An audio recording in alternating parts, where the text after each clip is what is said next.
সিরিয়ায় বিদ্রোহীদের নতুন সরকার কর্তৃপক্ষ জানিয়েছে বাশার আল আসাদের লয়ালিস্ট বাহিনীর হামলায় সিরীয় পুলিশের 14 সদস্য নিহত হয়েছেন এবং আরও 10 জন আহত হয়েছেন। এই হামলা ঘটে মঙ্গলবার ভূমধ্য সাগরীয় বন্দর তার্তুসের কাছে একটি গ্রামীণ এলাকায়। বৃহস্পতিবার ভোরে দেশের অন্তর্বর্তী প্রশাসন এ তথ্য প্রকাশ করে। প্রতিবেদন অনুযায়ী রাজধানী দামেস্কের নিকটবর্তী কুখ্যাত সেতনায়া কারাগারের সাথে সংশ্লিষ্ট এক কর্মকর্তাকে গ্রেপ্তারের জন্য পুলিশ অভিযানে গেলে আসাদের অনুগত বাহিনী চারিদিকে মিনিটে মিনিটে চড়াগুপ্তা হামলা চালায়।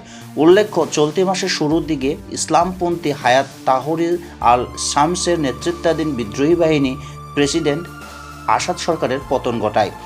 যুক্তরাজ্যভিত্তিক Syrian observatory for human rights জানিয়েছে এই সংঘর্ষের সময় 3 হামলাকারীও নিহত হয়। হামলার পরিস্থিতি নিয়ন্ত্রণে নিয়ে আসতে নিরাপত্তা বাহিনী পরবর্তীতে নিজের শক্তি বৃদ্ধি করে। এদিকে সিরিয়ার কর্তৃপক্ষ মধ্যাঞ্চলীয় শহর হোমসে কারফিউ জারি করেন। দেশের রাষ্ট্রায়ত্ত গণমাধ্যমের প্রতিবেদনে বলা হয়, শহরের একটি সংখ্যালঘু শিয়া আলাউতি মসজিদে যে হামলা খবর ছড়িয়ে পড়ে সে নিয়ে অস্থিতিশীলতা দেখা দেওয়ায় এই কারফিউ জারি করা হয়েছে। সিরিয়ার স্বরাষ্ট্র মন্ত্রণালয় জানিয়েছে সামাজিক মাধ্যমে ছড়িয়ে পড়া ভিডিওতে আসলে পুরনো, যা নভেম্বরে আলেপ্পোতে বিদ্রোহীদের হামলার সময়কার। তারা দাবি করেছেন অজ্ঞাত গোষ্ঠী সেই মসজিদে হামলা চালিয়েছে। হোমসের বাসিন্দাদের বরাত দিয়ে রয়টার্স জানিয়েছে সেখানে আলাউতি ও শিয়া মুসলিম সম্প্রদায়ের সদস্যরা ওই হামলার প্রতিবাদে মিছিল বের করলে সেখানে সহিংসতার ঘটনা ঘটে।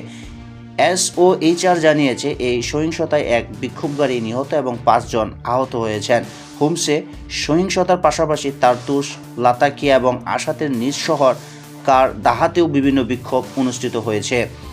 HTS এর নেতৃত্বাধীন বিদ্রোহী বাহিনী শনাক্ত করেছেন যে তারা দেশটির উত্তর পশ্চিমাঞ্চলীয় এলাকা থেকে অভিযান শুরু করেছিল এবং মাত্র 10 দিনের মধ্যে রাজধানী দামেস্ক দখল করে আসাদ পরিবারের 50 বছরের বেশি সময়ের শাসন শেষ করে নতুন শাসক হিসেবে রাষ্ট্র ক্ষমতা নেওয়ার পর HTS সব ধর্মীয় এবং জাতিগত সংখ্যালঘু সম্প্রদায়ের অধিকার ও স্বাধীনতা রক্ষার অঙ্গীকার করেছে।